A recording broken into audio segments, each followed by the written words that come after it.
Yeah, let us begin today, friends. As in the last lecture, we have discussed Aristotle's views about tragedy and what Aristotle discussed in Poetics up to chapter number 22 about Poetics. We have seen all these things in our discussion on tragedy. Now, let us move further. And after an exhaustive description about tragedy, Aristotle in chapter number 23 turns towards epic.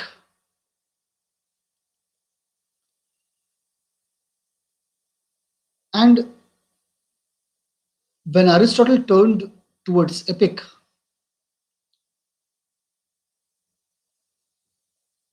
it should not come to us as surprise that Aristotle first thought of structure of plot when he discusses about epic in chapter number 23. As we know it that Aristotle is very categorically talking about plot and its structure in detail when he discussed about tragedy. Similarly, in epic, as in tragedy, Aristotle claims that the plot should be unified. And this unified plot, as we know it with the discussion about plot in the section of tragedy, he said the plot should be unified. And what it means by unified plot, it should have beginning, middle, and end, which is suitably connected with each other. There need to be a connection between all these three things, beginning, middle, and end.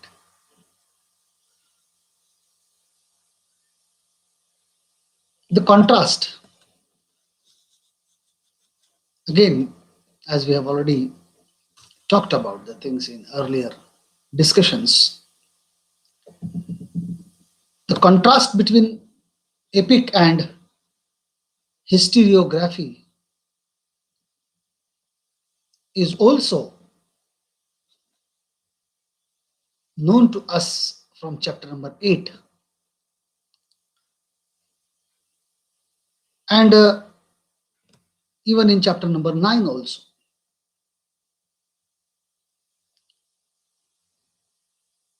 Then a question comes in our mind that why Aristotle is again talking about all these things when he has already discussed about epic in before beginning of tragedy. Why Aristotle is talking about again giving a separate attention to epic. Here you will find out a more complex contrasts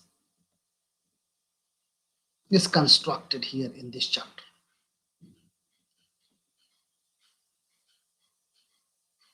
The chapter begins with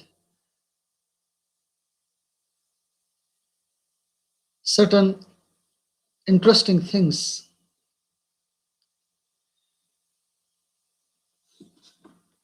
Aristotle opposes unified plots and defective plots. Unified plots and defective plots with quasi historical structure. Again, to remind you, Aristotle has already discussed about plot, and while discussing about plot, he mentioned it very pertinently that history cannot be the part of tragedy, the way historiography appears. The event appears in history. So, here again, when he's talking about epic, he's mentioning it that there are certain plots, unified poetic plots and defective plots with very quasi historical structure. But we will also find one thing, my friends, that Aristotle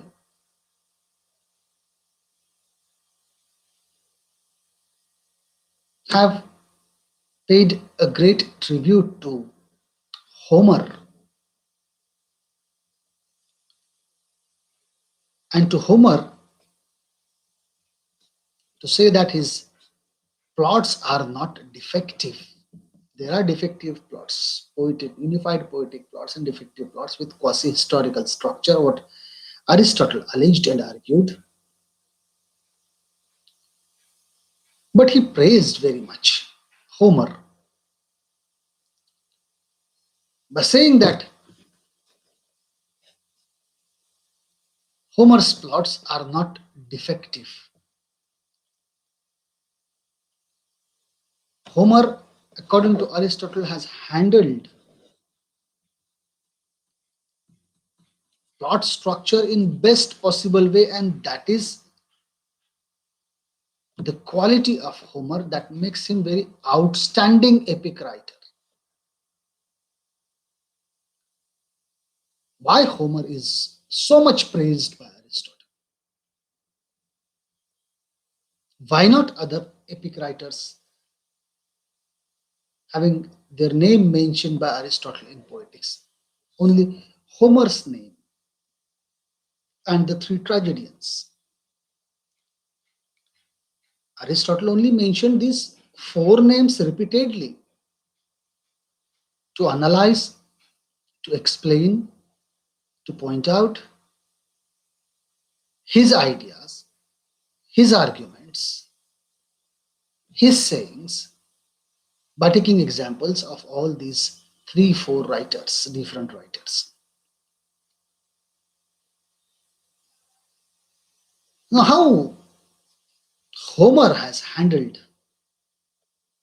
plot structure. Now, to make the desired distinction between the plots that are simply well formed and Homer's unique brilliance in handling of those plots, Aristotle in this chapter, in this complete discussion on epic, introduces a third element into this comparison, the comparison between well formed plot and Homer's handling of plot. He introduces third element also into it.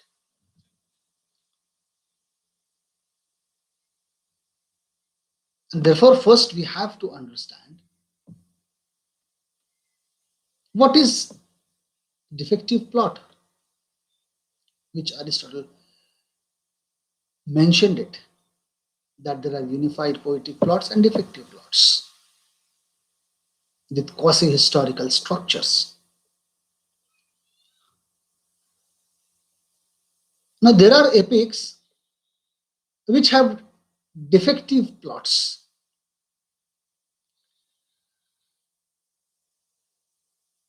How are those defective plots? Because those plots are constructed like the works of history. Now, if you see, if you read, if you remember what Aristotle talked in earlier chapters, chapter number 4, 5, 6, he is talking about all those things when he's talking about imitation. After imitation, he discussed all those things.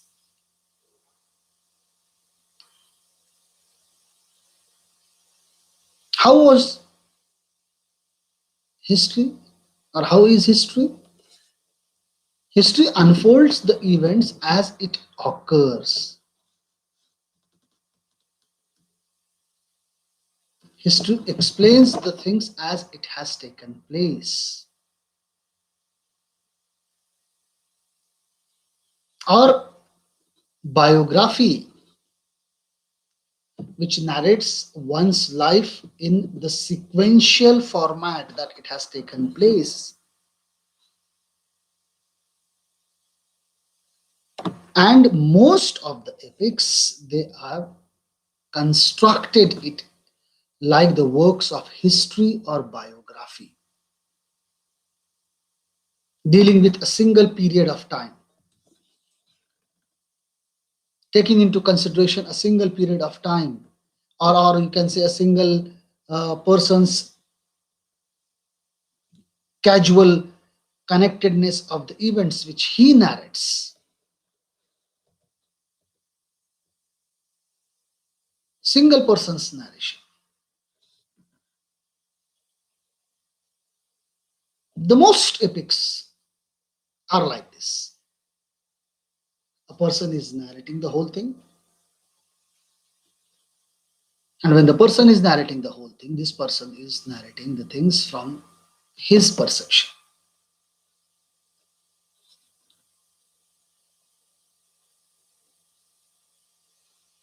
Other plots or other epics have plots which are unified in Aristotelian sense, where there's a beginning, middle, and end, each connected logically with each other. But they are very large in narrating it. They're very large in, and when they are large, that would not made the audience to get close with those narrations.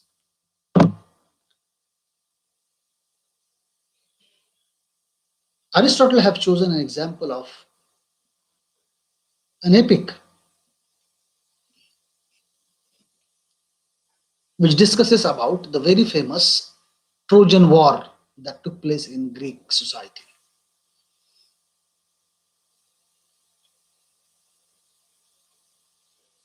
The whole Trojan War would have been of that kind, which has a very large, you can say, unified structure of a plot.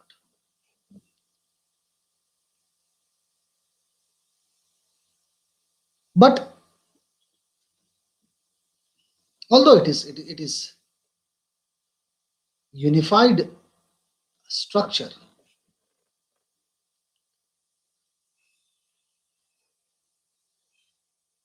it would have beginning, middle, and end unified. All those things are agreed, but the vast material in the middle part of it,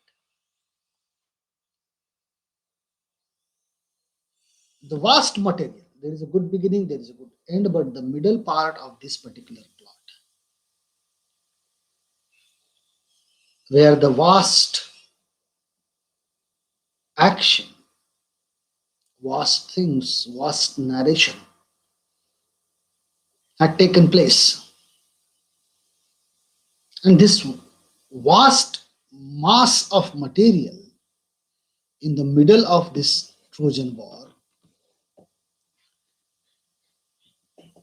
would made it hard to grasp to the audience.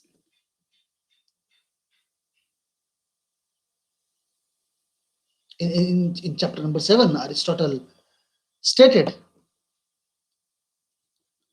that the upper limit on a plot is determined.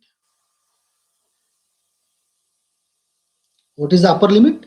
The things which can be held in memory comfortably.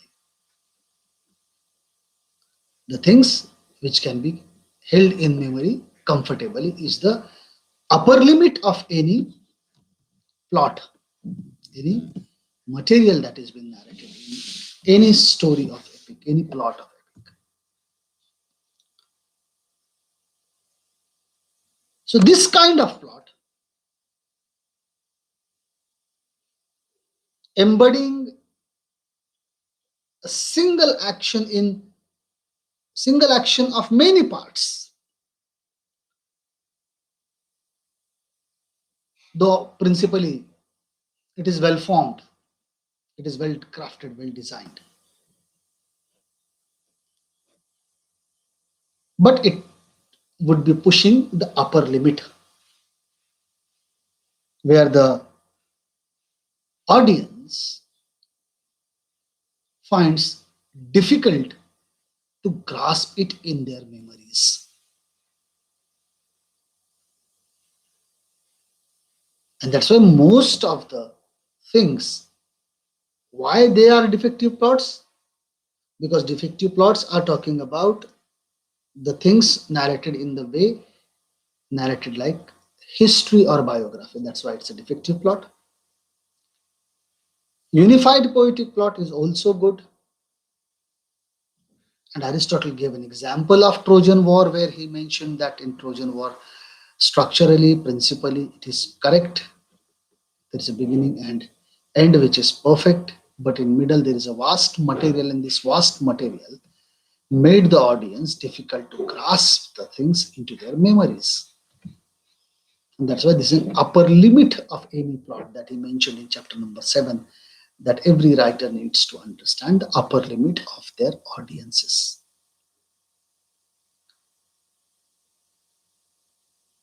These are the two things: defective plot and unified poetic plots. But by contrast, Homer, who selected a single self-contained part of the whole story of Trojan War, he has also chosen Trojan War. You cannot say that Homer has not chosen it. Homer has also chosen Trojan War as a subject for his epic. But he selected a single self-contained part of the whole story. He has not taken the whole story. I think you remember Trojan War if you have little bit of understanding of Greek society, you know it very well. But the quarrel between Achilles and Agamemnon in the 10th year of war is called as Trojan War. Fight between Achilles and Agamemnon in 10th year is known as Trojan War, my friends. Now, Aristotle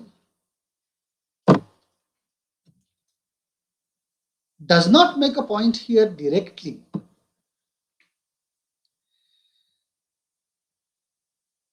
The same story is part of Odyssey.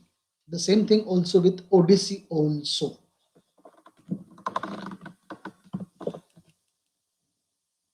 A plot in Odyssey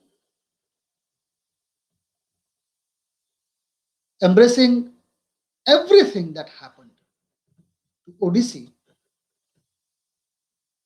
would not be unified.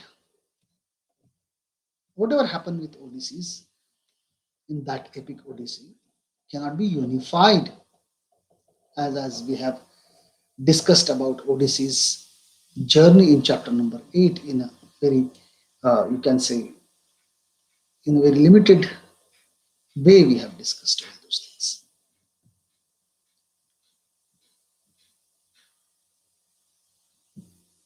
A plot embracing the whole story about his wanderings, Odysseus' wanderings, and again his homecoming would be unified because his wandering, his homecoming back to his place is unified with beginning, middle, and end. It would comprise a single action of many parts.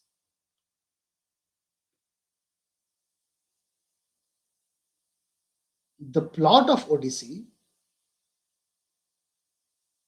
concentrates on the last stage of Odysseus' homecoming. What is Odyssey? Odyssey is an epic talking about Odysseus wandering across the society and coming back at home.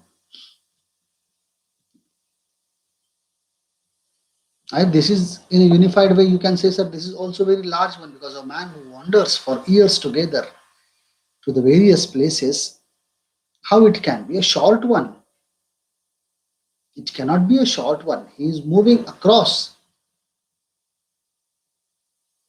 and then he is coming back to his home, his homecoming, and this homecoming is also narrated. So, how can we say that this is unified plot with completing its upper limit? Because the upper limit cannot be achieved if such a long thing, such a detailed thing is being discussed. But if you read Homer's epic, you will find that the plot of actual Odyssey concentrates on Odysseus' homecoming, his coming back to his home, skillfully using his adventures in the way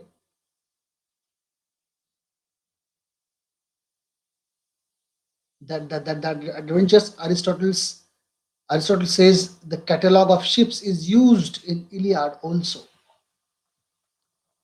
The way the ships, the narration of ships come, it is also part of Iliad, but it is more good and suitable in Odyssey. As episodes which are there to diversify his composition of that epic.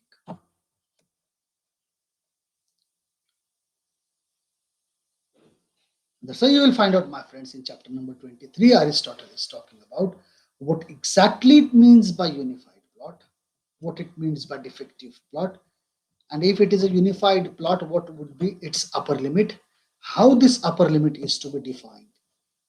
And for that, he has given two examples of Homer, Odyssey and Iliad. Odyssey is talking about Odysseus wandering and then homecoming, which is having a vast mass material to discuss. But Aristotle calls Homer's Odyssey as one of the best unified plot. Why? Because this plot is not talking about all the things, but this plot is talking about his last stage of Odysseus' homecoming.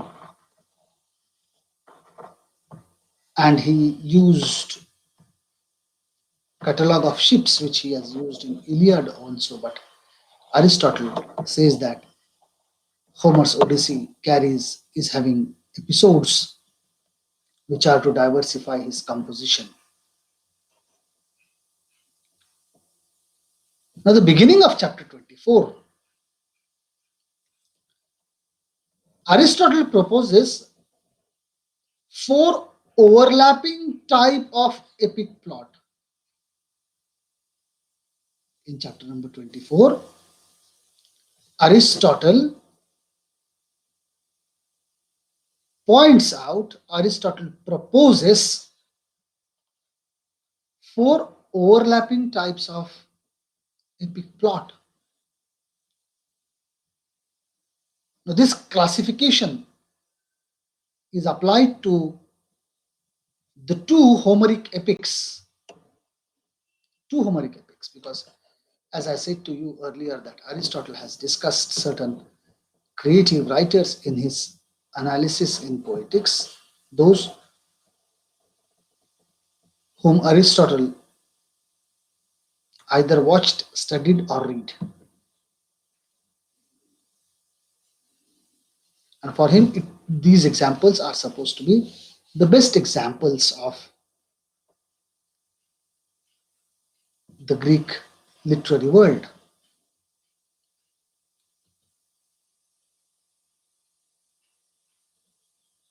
Iliad is simple and based on the suffering. Odyssey is complex and based on character. Iliad is simple based on sufferings. Odyssey is complex and based on character. Now, the comment on Odyssey is obvious because the poem is full of recognition scenes and antithesis between good, which makes the character very important because Odyssey, his family, and his loyal servants, and bad characters, the unruly suitors. The conflict between the two make Odyssey as one of the best characters in any epic.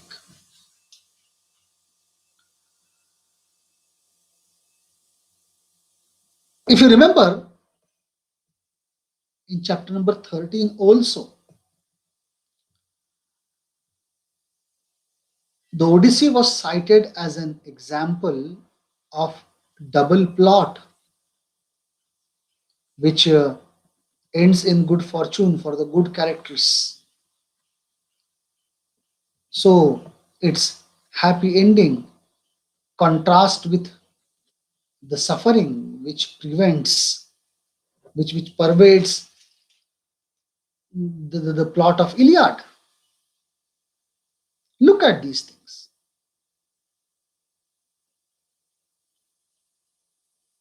Because Aristotle has already discussed this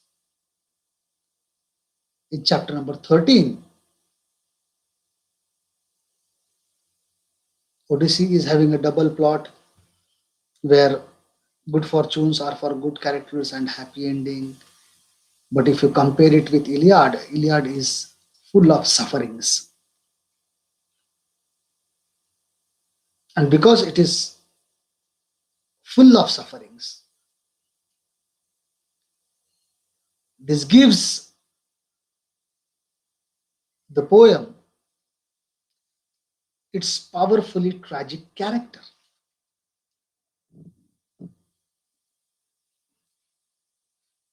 On the other hand, Aristotle believes that complex plots are superior in principle to simple plots. So, one implication,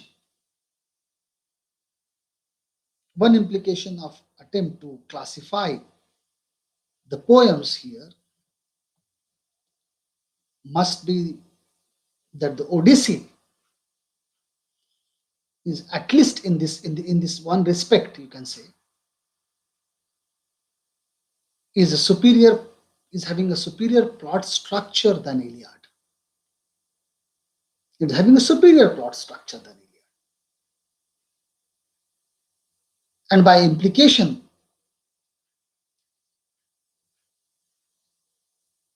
it is emotionally more powerful.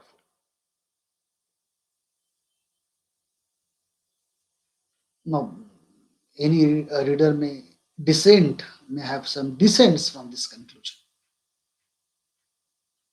may not agree with this type of conclusion.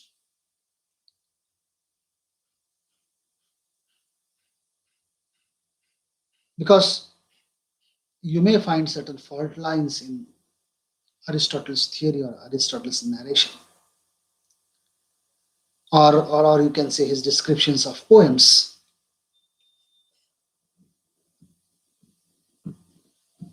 In Iliad, Achilles' action leads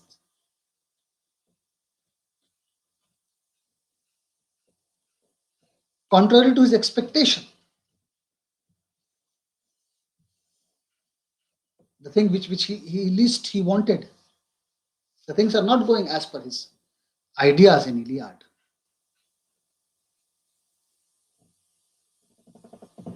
The thing, the very thing which he least wanted, because everything is going contrary against it. His death of comrades, he is not wishing that. It is going against him.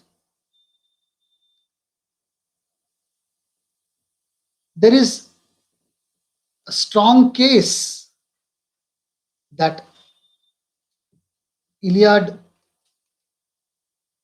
exploits reversal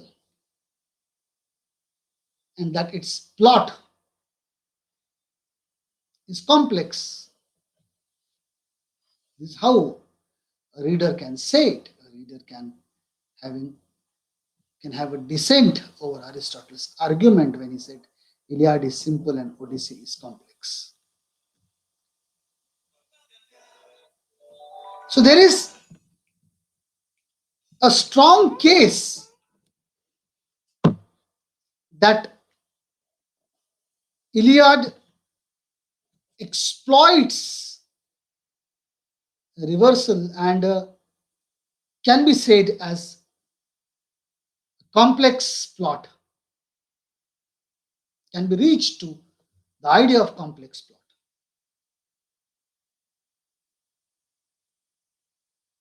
Indeed, the centrality of this reversal to poem's emotional impact could be seen as strongly supporting Aristotle's preference for complex plot. Because if this reversal has taken place in Homer's Iliad, it would reach to its emotional impact over the audience. And why Aristotle preferred complex plots? Because it is easy to have the responses, emotional impact, if the plot is complex one. And Aristotle is insisting about those complex plots.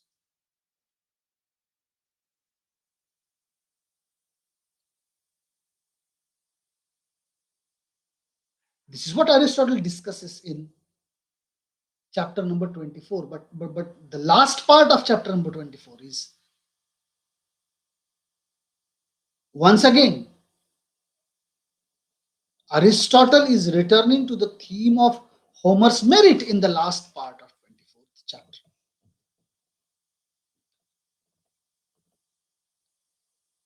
And as we have seen, Aristotle has already commented in chapter number 8 and chapter number 23 on Homer's skill of handling the plots.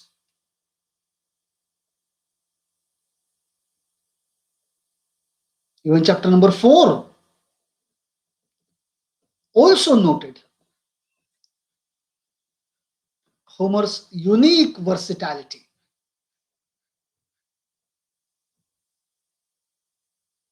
What is unique versatility? Because Homer alone worked on both sides of the bifurcation in poetry between imitation of admirable and inferior characters, composing both the epic and narrative burlesque. and Homer's adumberation pointing out towards dramatic mode. That's what Aristotle discussed in chapter number 4, that the epic pointed out towards tragedy. So Homer's adumberation of the dramatic mode, where he lets his characters speaks for themselves.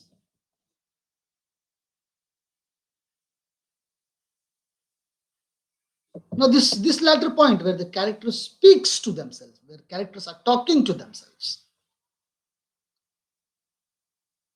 this latter point rests on his high proportion of direct speech in his narratives, because it's a direct speech that Homer used, and that is very well appreciated by Aristotle when he talks about the direct speeches used in epic, which are pointing towards adumberation to the dramatic mode, which we have already discussed, that this has lead to give birth to characters and characters action and reflections.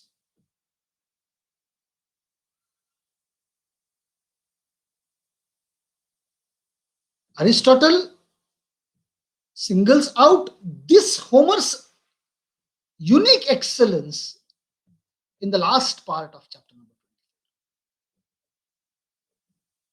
20, because he has not discussed thoroughly in chapter number 4 when he talked about epic pointing out towards dramatic moods to convert or to make it in the form of tragedy, or to convert it into the form of drama, where the birth of character and birth of their action and reflection of the characters have already been taken place. He has not discussed that thing in detail there. That's why he is trying to discuss it in detail in chapter number 24. Now we may note here, my friends, we have to note here too, that Aristotle is favorably impressed by Homer's power of characterization, the way Homer characterizes. Aristotle was very much impressed by it. And that's why I said those writers with whom Aristotle was impressed, he used them, he used their examples to express, to point out their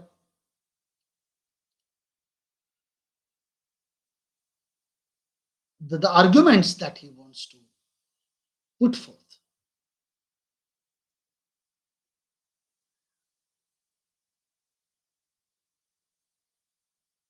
Despite the priority which Aristotle gives to plot over character, my friends, as we have seen it, that how he has given priority to plot rather than the characters. And we have seen when we were discussing about the six constituents of tragedy, in which Aristotle has given much more space to plot rather than giving space to character and rest of the things that he discussed about tragedy. He is giving upper hand to plot than character. When he is giving upper hand to the characters, you will find upper hand to plot, you will find out, my friends, here while discussing about epics, Aristotle is very much impressed by Homer's characterization. And what he used to say, none of them are characterless, they have character. This shows that how Aristotle is appreciating Homer's characterization.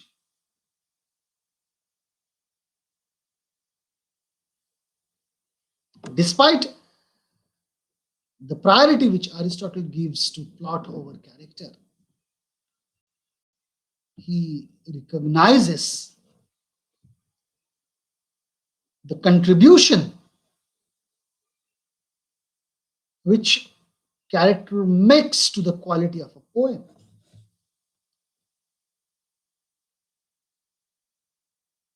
And that's why you will find out how he discusses about characters also. But when he's talking about characters in epic poetry,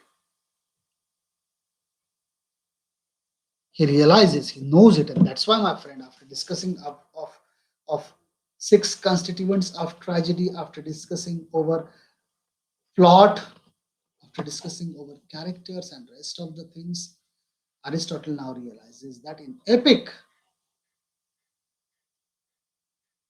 characterization can make the poem more strong.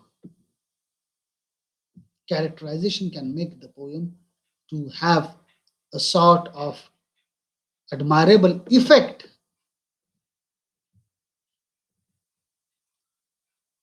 And that's why when he recognizes the thing in chapter number 6, that the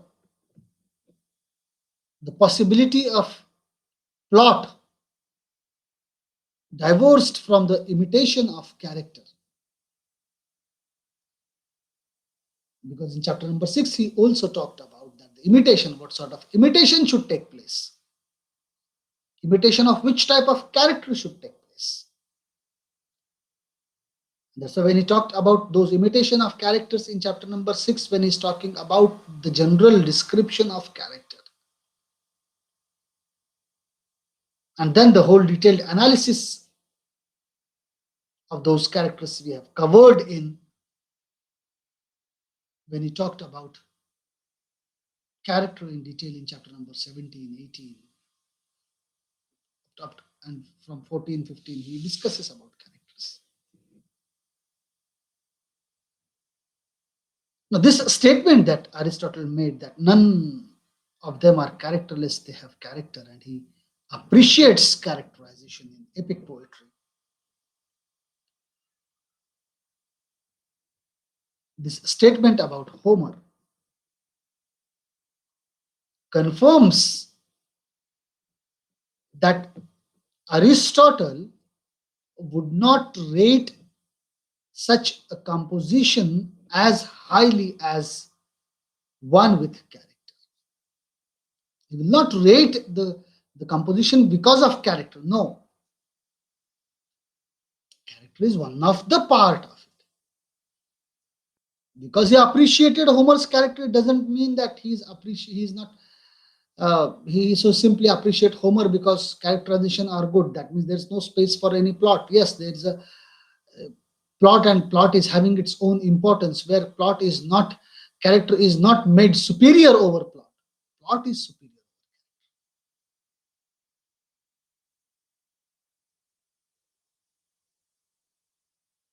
And Aristotle's theory of plot, as we have discussed,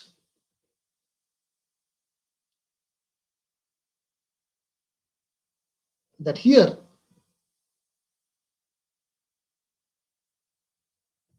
Aristotle's idea about plot, with its strong emphasis on necessary and probable connection, necessity and probability, which tends to exclude irrationalities. Irrationalities should not be part of the whole plot structure. And that's why you'll find out after discussing this plot and characterization in Homerian epic, Aristotle discusses or gives some section to astonishment and irrational also.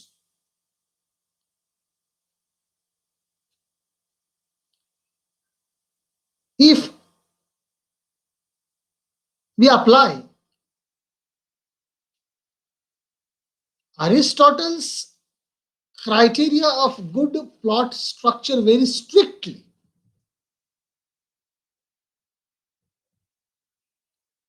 we will have to say that if all the events follow one another in accordance with uh, necessity and probability, then the sequence of events are rational. And if this is not, then the plot is defective.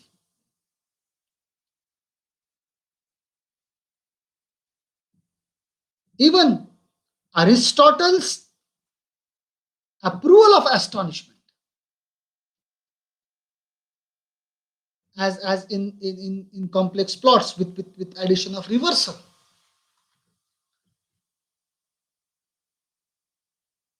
even this does not alter the idea of defective plot.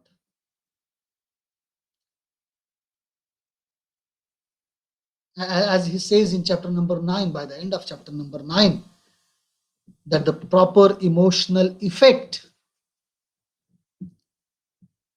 depends on astonishment and its connection together.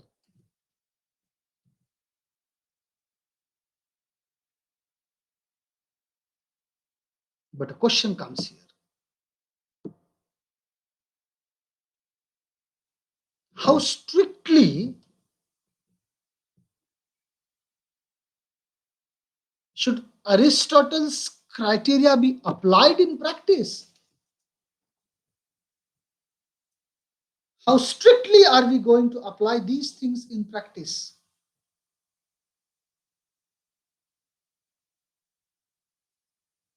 And we'll find that in search of the answer to this particular question, we find that one concession is already uh, been made available in chapter number 15, where Aristotle says that there should not be any irrationality in the action. But if there is, it should be outside of the play. It should be off the stage activity. Try to avoid irrationalities, but if irrationality is part of this, it should not be part of the action that is taking place. It should be out of the stage, outside of the play. And that's why Aristotle is pointing out that we have to apply it very strictly. We cannot say that we are not applying it strictly. We have to apply it very strictly. This implies that Aristotle is strictly trying to implicate these things, is trying to bring this application strictly, is following this criteria very strictly of irrationalities and rationalities in plot. And that's why we can say, my friends, that if it has to be tolerated, it should be departed from the certain circumstances. It should leave away. It should take place outside of the play. It should take place off the stage. And in that way, chapter number 24 also denotes that epic is more tolerant of irrationality. This is not accepted in tragedy. But epic is more tolerant of irrationalities because the action is narrated but not seen on the stage. That is the basic difference between epic and tragedy. That is how we have to understand this difference.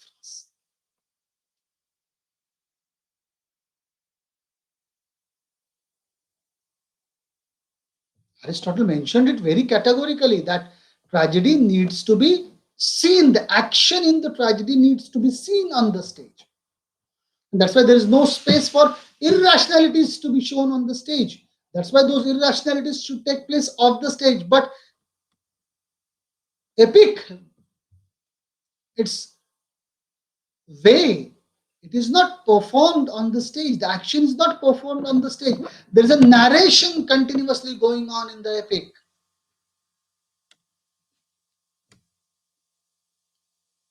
So there is a little bit of chance to escape.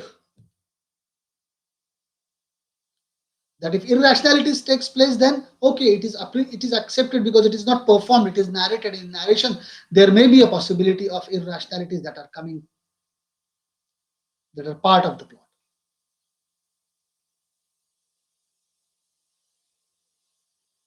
Because if you remember chapter number 17, my friends, where Aristotle is saying that at the beginning of chapter 17, he's saying that the poet needs to visualize the tragic action. The tragic action needs to be visualized by the poet, and that's why there is no chance of any irrationalities being part of tragedy. It can be part of epic. Since he goes on to say that irrationality generates astonishment, and astonishment gives pleasure.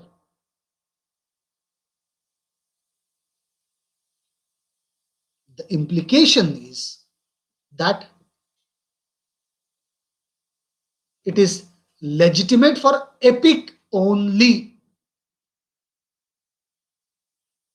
It is not for tragedy. Please understand this. And that's why a complete